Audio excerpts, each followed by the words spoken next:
தேசிய முற்போக்கு திராவிட கழகத்தினுடைய தலைவர் மரியாதைக்குரிய விஜயகாந்த் அவர்கள் இன்று காலை இயற்கை எதினார் என்கிற மிக துயரமான செய்தியாகும்.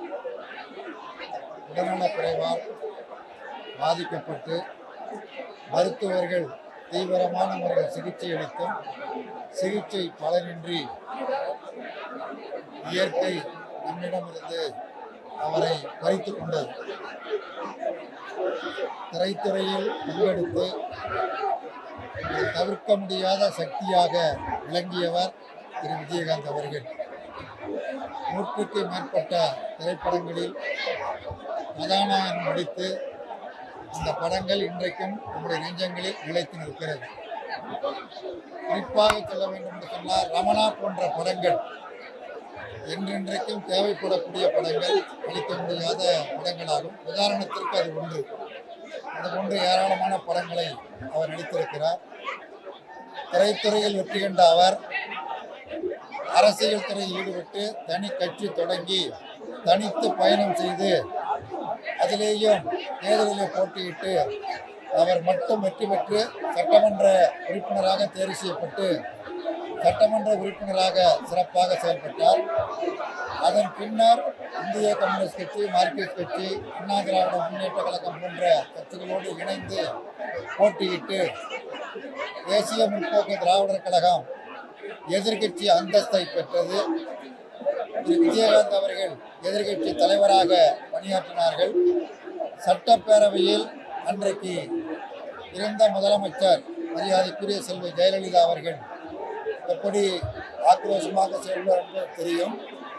அதனை மிக தைரியத்தோடு வீரியத்தோடும் திரு விஜயகாந்த் அவர்கள் மேற்கொண்டார்கள், தைரியமாக செயல்பட்டார்கள் என்பது வகைப்படுத்தப்பட்ட ஒன்றல்ல.